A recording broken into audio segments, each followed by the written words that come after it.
ನಮ್ಮೆಲ್ರಿಗೂ ಕೂಡ ಈ ಊಟ ಡಯಟು ಅಥವಾ ನರಿಷ್ಮೆಂಟ್ ಅಂತ ಬಂದಾಗ ಫಸ್ಟು ಯಾರೇ ಆಗಿರಲಿ ನಮಗೆ ಗೈಡ್ ಮಾಡೋದು ನೀರು ಕುಡಿತಾ ಇರಬೇಕು, ಇಡೀ ದಿನ ಒಂದು 3-4 ಲೀಟರು ನೀರು ಕುಡಿಬೇಕು ಅಂತ. ಅಫ್ಕೋರ್ಸ್ ದೊಡ್ಡವರು ಇದನ್ನೇ ಹೇಳ್ತಾರೆ, ಮನೇಲೂ ಇದನ್ನೇ ಹೇಳ್ತಾರೆ, ಎಲ್ಲ ಡಯಟಿಷಿಯನ್ಸು, ಜಿಮ್ ಟ್ರೈನರ್ಸು, ನ್ಯೂಟ್ರಿಷನಿಸ್ಟ್ಸು ಎಲ್ಲರೂ ಇದನ್ನು ಪ್ರಮೋಟ್ ಮಾಡ್ತಾರೆ. ಸೊ ಒಂದು ಅಫ್ಕೋರ್ಸ್ ಅದು ನಮ್ಮೆಲ್ರಿಗೂ ಕೂಡ ಗೊತ್ತಿರೋ ಹಾಗೆ ನೀರು ನಮ್ಮ ಎಂಟೈರ್ ಡೇ ನಮ್ಮ ಎನರ್ಜಿ ಲೆವೆಲ್ಸ್ನ ಮೇಂಟೈನ್ ಮಾಡೋದಾಗಿರಲಿ, ಹೈಡ್ರೇಷನ್ ಲೆವೆಲ್ಸ್ನ ಮೇಂಟೈನ್ ಮಾಡೋದಾಗಿರಲಿ, ನಮ್ಮ ಆರ್ಗನ್ಸ್ಗೆ ಸುಸ್ತಾಗದಂಗೆ ನೋಡ್ಕೊಳ್ಳೋದೇ ನೀರು.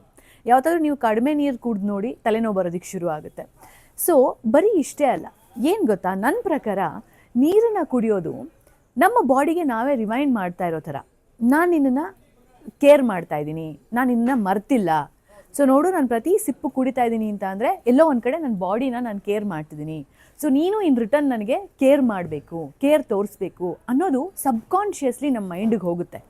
ಸೊ ಹಾಗಾಗಿ ಈ ನೀರನ್ನು ಕುಡಿಯೋದು ಜಸ್ಟ್ ಬಾಡಿಗೆ ಅಷ್ಟೇ ಅಲ್ಲ, ಮೈಂಡ್ಗೆ ಸಬ್ಕಾನ್ಷಿಯಸ್ ಮೈಂಡ್ಗೂ ಕೂಡ ಹೆಲ್ಪ್ ಆಗುತ್ತೆ.